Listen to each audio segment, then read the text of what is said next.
So how often do you come to Los Angeles? I think, I don't know, I've been, what can it be? I'm not sure about the number, but it could probably be around 15, 20 times. But I've sadly not been here for more than, I think the max is like 10 days, 14 days once. But normally it's probably like a few days. I would love to be here and actually get the chance to, it's a different thing when you get to get a feel of a town. And you've been often in promo mode. I mean, you're sitting in a hotel room talking to people like me and going to parties and being social. Well, that's pretty privileged to get to do that. Actually, the one time when I had 2 days off, I drove with a few friends to Vegas for 1 day just to see that. So that I did when I had 2 days off. But Did you make any money? No, it was the first time in my life I played that night, and I actually almost came back split even with the hotel room and the food that I ate that night. Very good. Yeah. Very good. But I think that was beginner's luck, and now I'm not allowed to try it once again because then that's not going to be the same thing. Well, I'm beginning to have the sense. I mean, we talked on a Royal Affair, and I was looking up what you'd done since then, and I counted 14 films. Is that possible? It's since 2012. Is it that? It could, yeah. I don't know. And I with the films that maybe come out that year. Exactly. You had done many of them before. Yeah. You must have. I think it was over 4 or 5 years maybe. So you've been very much in demand. I mean, you just shot out like a rocket. And I'm wondering, now that you've had this experience under your belt, what is the ideal conditions for you doing your best work in a movie? That's interesting. It's a new question. It's cool. I think being able to, I really think that I really enjoy the fact of getting almost like a tunnel vision of the work and almost close off. I think if I'm not filming or working, I really love to be really social and, travel if I can, or, see my family or friends. But I think I don't think I very normally don't do things. Like as soon as I have a day off, I get out and do an activity. But when I work, I kind of going away and maybe if it's preparation for 2 weeks, be in a little house and just drink tea and read books and Google, find information. I don't know what it is, but that kind of giving myself some time and space and sleep is probably, which really sounds like essentials, I guess.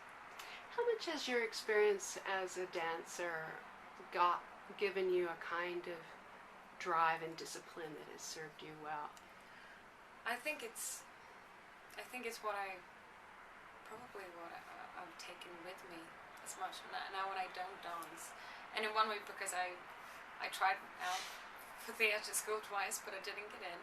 So in one way, the ballet education will always be my artistic education.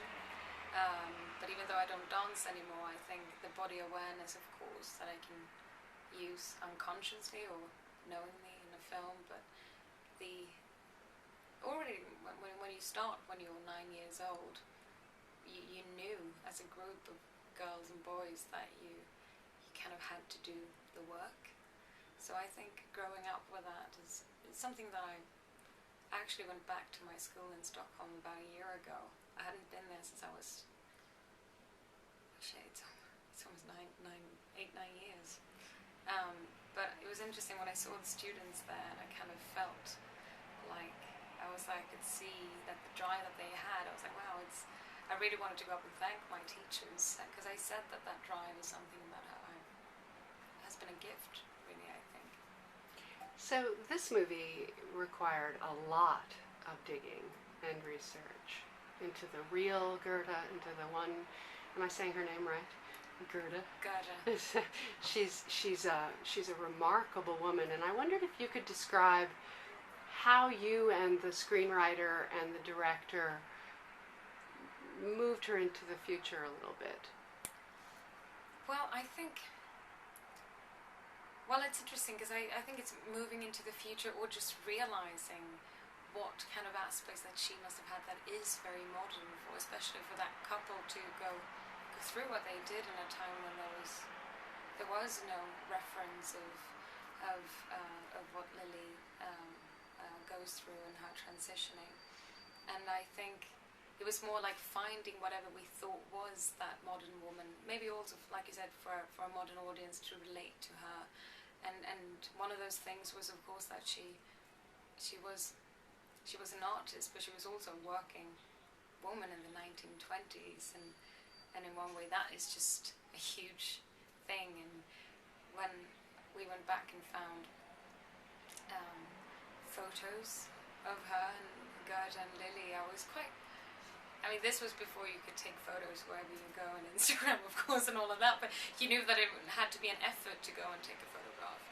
And I loved how them as artists, which I guess also kind of made them quite open and interested in versatility and culture and differences, and how they kind of posed and how they tried out different fashion and outfits, and also her art. She did art of sometimes quite erotic art of women in a time when that must have been very, very out there to go and do that. How similar are the paintings in the movie to the ones that she actually did? It's quite extraordinary to see how the artists that we had working on it. I actually know this was a story that Tom told me on a Q&A the other day that I hadn't heard when we were filming, and apparently he, like many other directors, really, of course, he was like, no, it's my everything, I need to have the original paintings. And they said, we don't have the budget, we can't do that. And people started to travel around Europe and collectors and private, homes trying to find those paintings. And finally one of the people sat down and was like, you've realized, Tom, right, that the paintings don't actually look like Eddie. And he was like totally blown. I was like, right. So then of course we had I think they did them over a month, only 4 weeks, all the paintings that we have in the film, where it's the paintings when Gerda and Lily when she painted them together, and all the paintings that she did of Lily as a muse as well, and we actually, and Eddie even more, he sat and posed for all those paintings. So it was quite remarkable to see what looked like her art in real paintings, but with Eddie as Lily's face come through. One of the things I noticed was that you were very practical about putting your apron on and protecting your clothing, and Eddie was like painting with his full outfit. But he was it's probably because I think Gerda's really messy, so she kind of knows that she better put it on because it's all gonna go everywhere. And I know that Eddie and I kind of discussed that with Tom in rehearsals as well, how when you find a character and also the physicality of them and how they move and how they are, and Gerda seemed like she has an incredible energy and force to her, and that if you see it in the film, her corner when she paints, it's like paint everywhere, and it's a lot of clutter, and there's a lot of paintings up on the wall, and when you look at Lily as Einar's corner, everything is in nice little neat rows, and it's something about that I thought Eddie did so beautifully, and how he almost kind of embodied that thing of being very strict and almost not letting her own personality out, and then everything instead was about painting all those little fine trees and specific things in his painting, and feeling everything just felt very contained. I found it fascinating that while your character was blossoming in many ways and finding her voice, almost by painting Lily and finding Lily, he was losing his voice as an artist while he was finding his voice as a person. Yeah, I think we discussed that, and I also love the scenes because I could totally understand. Gerda has a scene in the end when she says, well, why don't you paint? I know that you used to love that. And I thought that was a very good question. And also a question because it doesn't matter the change. It's still the same person.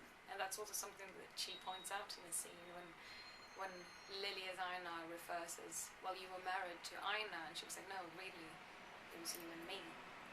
And I thought that was such a beautiful thing, and I think it's more. And then both Eddie and I met people who have transition, and what you also realize is that every single story is different because it's human beings. But I asked that question about why would you lose? Do you think that Lily loved to paint even before? And they said maybe it's just a tough thing because you want to be able to embody what you find the truth, and that is such a tough journey. That one of the things that Lily maybe had to do to be able to do that was to make a cleaner cut. It just seemed interesting the way, perhaps because of the period, each of you were embodying different aspects of femininity. You were being more, I know I've used the word before, but just for lack of a better way of explaining it, more masculine and aggressive and assertive, and he was being more feminine and more in a sort of classic gender identification way, if that makes any sense. No, I'm happy in a way, so because that was a lot of what we worked and played around with already at rehearsals. Because I think if anything, this film has been extremely educational, and also in the sense that I just don't think I've probably put that much time into thinking about gender before. And because of this film, I've also realized that it is the spectrum is so wide, and I have a hard time to know where to put myself on that scale, and how much I even tried to be as masculine as I tried. It was Tom who pointed that out. He was like, yeah, but no one's going to come up to you and say, well, that's not female.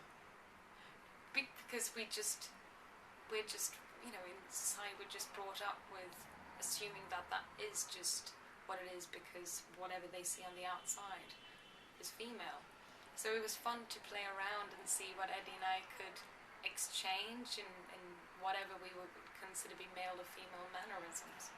No, I love that, and also the way that you expressed yourselves with sex, which is a challenge ordinarily, but you obviously thought everything through quite a bit in terms of, I'm just being simplistic, but who's on top, or you thought those things through. We did talk about, and it's always with making those kind of scenes, it's always quite tough because everyone's nervous, and you also, with the story, knew that is a big part of a relationship. So you wanted to, and it's also a very interesting scene because it's a scene in this film where Lily as Einar has borrowed Gerda's slip. And I remember when I read it, and it's just when she actually opens up the button, and you know that she sees that slip. And I remember as a reader, and I also hopefully wanted to give that, feeling in the performance for the audience of not knowing where it was gonna go now, because now a big change is happening, and that scene was very, very interesting to shoot. It's my favorite part of the movie because it's very positive.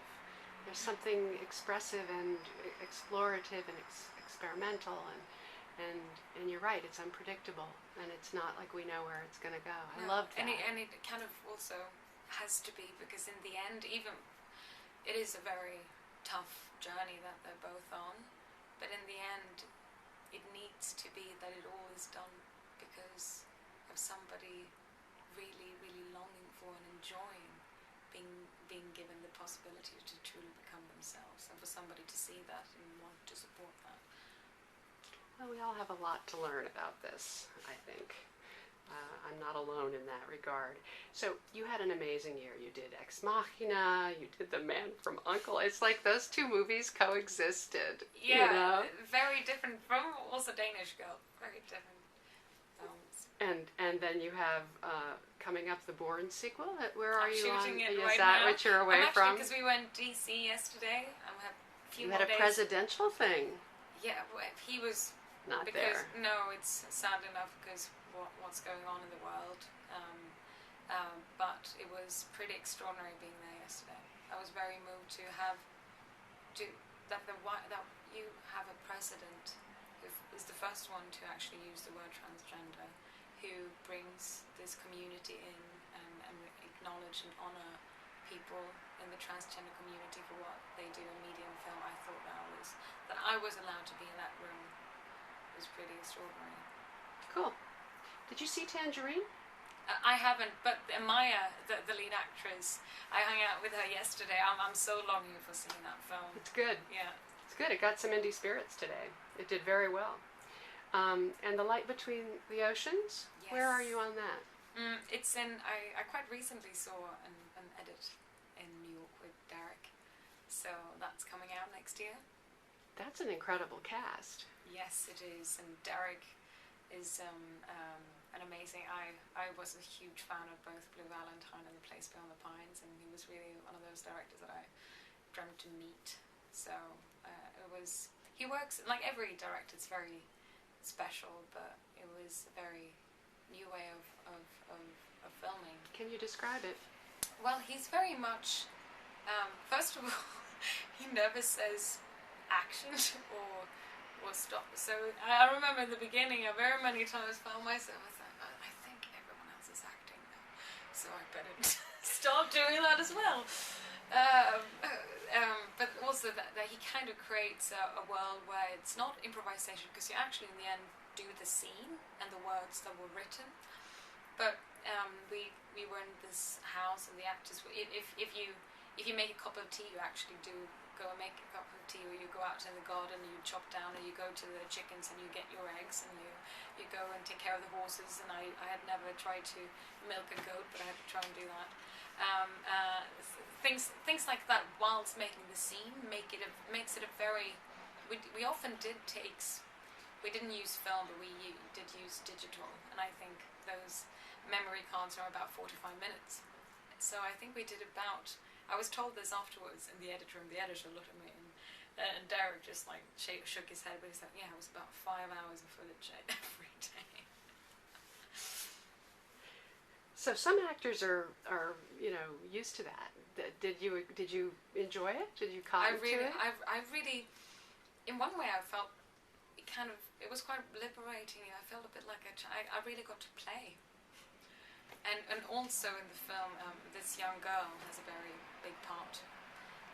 She's 4 years old, and she's 4 years old in real life too, and it was pretty extraordinary. And to give him the chance to work with something so giving and unpredictable, and she was pretty amazing. I look forward. Now, the other one I saw footage from that I thought looked good, and it's coming out next year, is from the Weinstein Co. You were in Cannes to promote it, Tulip Fever. Yes. What's the status of that? They've been in the edit room on that one. Yes, they've been in the edit. So all I know is that hopefully it's going to come out. That was the first time I saw a little clip when we were in Cannes, so I'm very much looking forward to seeing it. And that's Dane DeHaan, right? Yes, as the young incredible man. Actor. Yeah. I remember when I saw him in In Treatment.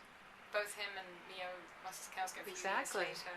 When I was back in Sweden, I was like, wow, I really was very impressed. So I'm looking forward to that as well. And congrats on Testament of Youth, because I think that was actually an amazing lead performance from you. Now, how do you feel about these conversations about lead versus supporting? In one way, I kind of, if in one way, I'm not in that conversation myself, because being considered for anything is kind of, I guess, up to everyone else but me. It's a good political answer, but Testament of Youth, that was a major role. You're carrying the whole movie. Yeah, that was. And you did carry it. Was remarkably well. It was tough. It was a very intense shoot. We shot it in 7 weeks, and it was my first kind of English part, and also it was quite nerve-wracking. You have a British accent, though. it's changed since I did that film. Oh, Your English has become more British. yeah. Interesting, because it strikes it was me, speaking to you today, I have to say, you do sound more British than you did when I first met you. So it's that thing of being foreign. Maybe I'll come back, and if we do this one other time, maybe I'll come back and have an Americanized accent. I don't know. It's actually Eddie in the makeup trailer one morning. He came in and he's like, Alicia, it's like so strange. He was like, maybe it was our interview. He was like, I googled you last night. I was like, oh really? Okay. He was like, yeah, I watched an interview with you, and you sounded so American. What happened? And I was like, I guess it's just the thing because you learn English later, and you like if I would go back to Sweden and I went to another city, I would still have the same accent I had where I was born, because that's just my culture and what I grew up with. But this is how naive I am. I said to Saoirse Ronan, I said, it must have been really great to